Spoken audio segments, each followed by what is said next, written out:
एका स्त्रीला ज्या दिवशी आपल्या माहेरचं माणूस दिसेल ना, अरे असं म्हणतात माहेरचं कुत्र जरी डोळ्याने दिसलं ना तरी अंतकरणात प्रेम दाटतं. एका स्त्रीला लग्न झाल्यानंतर माहेराविषयी किती प्रेम असतं महाराज.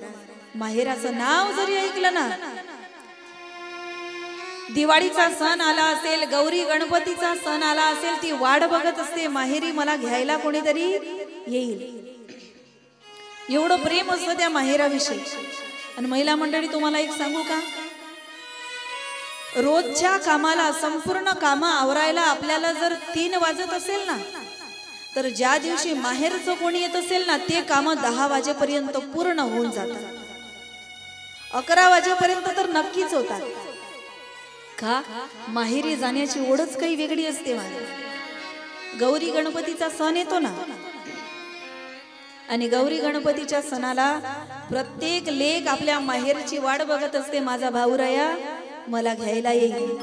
आली की नाही माहेरची आठवण? माहेराची ओढच काही वेगळी असते महाराज. ज्या दिवशी माहेरी जायचं असतं ना, त्या दिवशी रोज 7 वाजता उठत असू, त्या दिवशी 4च वाजता जाण्याची ओढ फार वेगळी असते. 4 दिवसाकरिता माहेरी जायचं का असे ना, तयारी 8 दिवसापासून चालते. माहेराची ओढच वेगळी असते. माहेरची व्यक्ती जर भेटली ना, आपली माय भेटल्यासारखी वाटते. माहेरचा एखादा व्यक्ती भेटला ना, आपला बाप आल्यासारखा वाटतो. आणि 1000 लोक डोळ्यांनी दिसू द्या, माहेरचा एक व्यक्ती दिसू द्या, 1000 लोकांची पर्वा करणार नाही. त्या व्यक्ती जवळ जाईल भेटायला, का माझ्या माहेरचा आहे. आणि ज्या दिवशी माहेरची माणसं मुलीच्या घरी येतात ना, त्या दिवशी आपलं सासरच्या एकाही व्यक्तीकडे लक्ष राहत, कारण ते कधीतरी भेटत असतात महाराज. सासरची माणसं रोज डोळ्यासमोर असतात, पण माहेरची माणसं कधी कधी डोळ्यांनी दिसतात, ती रोज दिसत नाही. म्हणून माहेराची ओढच काही वेगळी असते. आपला भाऊ येईल, आपल्याला घेऊन जाईल, ही आशाच काही वेगळी असते. आज तर भावाला वेळच मिळत नाही बहिणीला घ्यायला जायला. तो त्याच्या संसारात एवढा मग्न झालाय की बहीण फक्त त्याने साडी चोडी पुरती मर्यादित ठेवली, बाकी त्याला बहिणीची काही गरज नाही. आज आमच्या महिला तर एवढ्या स्वाभिमानी आहे, भावाकडे किती एस्टेट असू द्या मागत नाही महाराज. पण मी खरं सांगेन, तुमच्याकडे जर जास्त इस्टेट असेल ना, आणि तुमची बहीण गरीब असेल, तिच्या मागण्याची वाट बघू नका. द्या तुमच्याकडून काहीतरी तिला, तिच्या जीवनाला हातभार लागेल. गरीब आहे, मागत नाही, स्वाभिमानी आहे, पण कर्तव्य आहे. मोठा भाऊ हा बापाच्या ठिकाणी असतो. त्या मुलीला असं वाटतं कामा नाही, माझा बाप असता तर माझ्या संकटाला धावून आला असता. खरा भाऊ तोच आहे जो आपला बाप गेल्यानंतर आपल्या बहिणीला, लहान बहिणीला बापाची आठवण होऊ देत नाही. तो खरा भाऊ आहे महाराज. दिवाळीला आणि रक्षाबंधनला या 2 दिवसाला तरी बहिणीची आठवण काढा. नका तिचा कंटाळा म्हणू. आपल्या पैशाची, आपल्या संपत्तीची गरज नाही तिला. तिच्या घरी सगळं आहे. तिच्या नवऱ्याची झोपडी असेल तरी आनंदात येते. रक्षाबंधन असेल, ती वाट बघत असते आपल्या भावाच्या फोनची. पण भाऊ, बरेच भाऊ असे जे स्वतःहून फोनच करत नाहीत महाराज. बहिणीच्या फोनची वाट बघतात, स्वतःहून फोनच करत नाही. बहीण फोन करेल, हा तुला गरज असेल तू ये, तू राखी बांध, तुला गरज असेल ये ओवाळायला, आणि तुला एक साडी चोडी दिली की माझं कर्तव्य संपलं. भावा बहिणीचं नातं एवढ्यापुरतं मर्यादित नसतं. एक बहीण आपल्या भावाच्या हातावर राखी बांधते ना, त्या राखी बांधण्याचा अर्थ एखादी महागाची राखी घ्यायची आणि भावाच्या हातावर बांधायची एवढा अर्थ त्याचा होत नाही. त्याचा अर्थ होतो, दादा मी तुझ्या हातावर ही राखी बांधते ना, याचा अर्थच असा आहे की ताई आजपासून मी सदैव तुझी रक्षा करेन. या बंधनात तो भाऊ बांधला जातो, त्याचं नाव आहे रक्षाबंधन. केवळ भावाच्या हातावर राखी बांधल्याने रक्षाबंधन होत नाही. असे कितीतरी धागे रोज हातावरती बांधतो आपण. ज्या भावाला स्वतःच्या बहिणीचं रक्षण करता येत नाही ना, तो रक्षाबंधनाचा अपमान आहे. समाजामध्ये असे अनेक भाऊ आहेत.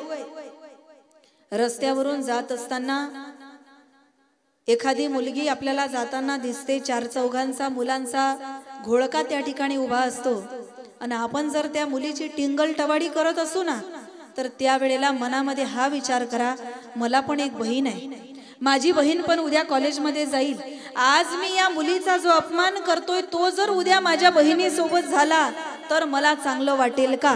एवढा विचार करा. उभ्या आयुष्यात तुम्ही मुलीचा अपमान करणार नाही, उभ्या आयुष्यात तुम्ही मुलीची टिंगल टवाडी करणार नाही. छत्रपती शिवाजी महाराजांसारखी दाढी वाढून शिवाजी महाराज कोणी होत नसतो. छत्रपती शिवाजी महाराजांसारखी चंद्राची कोर लावल्याने आपण शिवाजी महाराज होणार नाही. शिवाजी नावाची माणसं आपल्या गावातही काही कमी नाही. शिवाजी महाराजांसारखा पेहराव केल्याने कोणी छत्रपती शिवाजी महाराज होत नाही. अरे छत्रपती शिवाजी महाराजांचा एक गुण जरी अंगात आणला ना, तर शिवाजी महाराजांचे सच्चे मावळे झाल्याशिवाय राहणार नाही गड्या. आपण सच्चे मावळे झाल्याशिवाय राहणार नाही. दिवसा ढवड्या आई बहिणींची अब्रू लुटल्या जात होती. दिवसा ढवड्या आई बहिणींच्या अब्रूची लखतर वेशीवर टांगल्या जात होती. त्यावेळेला छत्रपती शिवाजी महाराज समोर आले, हिंदवी स्वराज्याची स्थापना केली. आणि म्हणून स्त्री समाजामध्ये घराच्या बाहेर तरी पडू शकली, पण स्त्री अजूनही स्वतंत्र झाली असं मी म्हणणार नाही. स्त्री त्याच दिवशी स्वतंत्र होईल ज्या दिवशी अर्ध्या रात्री जरी रस्त्याने निघाली तरी तिच्या मनामध्ये भीती राहणार नाही. त्या दिवशी स्त्री खरी स्वतंत्र होईल, लक्षात घ्या. तोपर्यंत स्त्री स्वतंत्र होऊ शकत नाही. आज डॉक्टर पदाला गेलेल्या स्त्रीवर जर बलात्कार होतो, कुठे चालली आहे माणसाची प्रवृत्ती? मोठ्या मोठ्या पदावर ज्या महिला काम करतायत, अनेक लोकांनी मिळून षडयंत्र करून त्या स्त्रीचं पूर्ण जीवन उद्ध्वस्त. त्या मायबापाने काय स्वप्न नसेल पाहिली आपल्या मुलीविषयी? मध्यरात्री मुलीवर बलात्कार झाला आणि काय विचित्र विचित्र अवस्था तिची केली. घटना डोळ्यासमोरची आहे आपल्या. म्हणून या समाजामध्ये माझे अनेक बंधू, अनेक भाऊराया या ठिकाणी बसले असेल. तुम्हाला एवढीच विनंती असेल माझी, आणि तुम्हाला पण एक विनंती असेल. रक्षाबंधनाला भावाला राखी बांधाल ना, तुमचा भाऊ तुम्हाला विचारेल, ताई तुला काय गिफ्ट देऊ? त्याला सांगा, साडी सोडी गाडी घोडी सगळं आहे माझ्या घरी, गरज नाही मला याची. तुला जर मला काही द्यायचं असेल ना, माझ्या प्रती जो सन्मान तुझ्या मनात आहे हा समाजातल्या प्रत्येक मुलीविषयी ठेव. हेच माझ्यासाठी रक्षाबंधनचं सगळ्यात मोठं गिफ्ट असेल.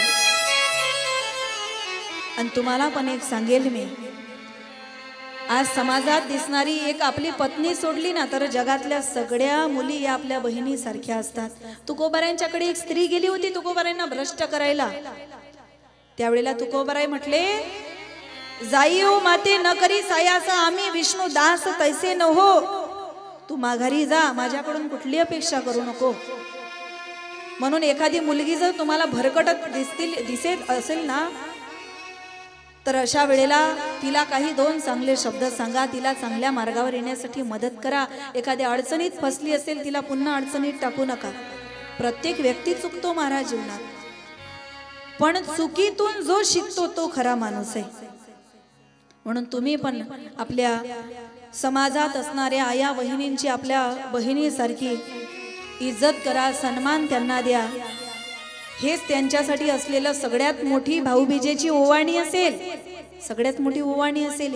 यापेक्षा मोठं गिफ्ट तुम्ही देऊ शकत नाही. म्हणून आज माहेरचा व्यक्ती दिसला, भाऊ दिसला डोळ्याने, अश्व दिसला, आणि लक्ष्मी एकसारखी त्याच्याकडे बघायला लागली. भगवान विष्णू विचारतायत, लक्ष्मी तू एकसारखी त्याच्याकडे बघतेस, कोण आहे हा? लक्षच नाही लक्ष्मीचं. एवढी मग्न झाली आहे माहेरच्या माणसाला बघण्यामध्ये की माझा पती मला काय विचारतो याकडे लक्ष नाही. 10-12 वेळा विचारलं भगवान विष्णूने, पण लक्ष्मी मातेने काहीही उत्तर दिलं नाही, कारण लक्ष्मीचं लक्षच नाही त्या बोलण्याकडे. ती मग्न झाली. माझा भाऊ आला. भगवान विष्णूला राग आला. भगवान विष्णू म्हणतात, लक्ष्मी तुला मी 1000दा विचारतोय, हा कोण आहे, हा कोण आहे? तू काय एकसारखी बघतेस? तू काही बोलत नाही. मी शाप देतो तुला. ज्या घोड्याकडे बघून तू आसक्त या ठिकाणी झाली ना, एकसारखी बघतेस ना, पुढचा जन्म तुला घोड्याचाच मिळेल, घोडीचाच मिळेल. लक्ष्मी मातेला पुढचा जन्म घोडीचा घ्यावा लागला. तिला म्हणतात अश्विनी.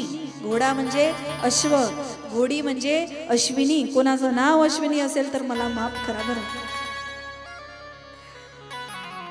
असं म्हणतात एकदा लक्ष्मीनेही भगवान विष्णूला शाप दिला.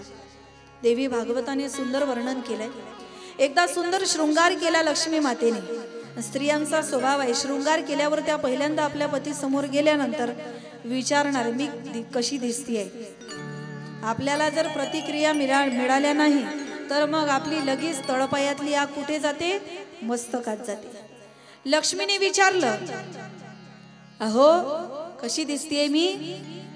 पण भगवान विष्णूचं लक्ष नाही. भगवान विष्णू नैसर्गिक सौंदर्य बघण्यात मग नाही.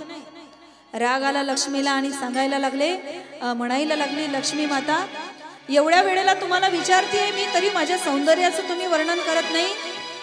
जी मान तुमची माझ्याकडे फिरत नाही ना, ती मान या ठिकाणी धडापासून वेगळी होईल.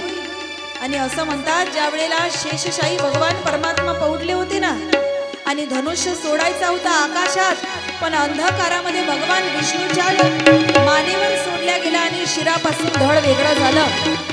आणि भगवान परमात्म्याला पुढचा जन्म घोड्याचा घ्यावा लागला. घोड्याचं मस्तक लावल्या गेलं.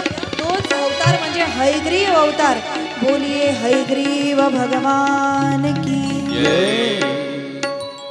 आणि मग दोघांनाही घोड्याचा जन्म घ्यावा लागला. या जन्मात दोघांचा विहार झाला. लक्ष्मीला सुंदर पुत्र प्राप्त झाला आणि तो तुर्वसूच्या स्वाधीन गेला. शापातून मुक्त झाले आणि लक्ष्मी नारायण वैकुंठाला निघून गेले. असे अनेक प्रसंग या देवी भागवताने वर्णन केलेले आहे. अनेक लोकांचा उद्धार केला. आणि यानंतर जन्मेजयाला व्यास महर्षी ती सुंदर कथा या ठिकाणी सांगायला आरंभ करतायत, ज्या कथेची आपण सर्व लोक या ठिकाणी आतुरतेने वाट बघताय. आणि ती कथा म्हणजे आदिशक्ती भगवती जगदंबा राजराजेश्वरी हिच्या विवाहाची कथा या ठिकाणी सांगितलेली आहे. बघा, विवाह करत असताना विवाह हा आमच्या जीवनातील एक फार मोठा संस्कार आहे. 16 संस्कारापैकी एक असलेला संस्कार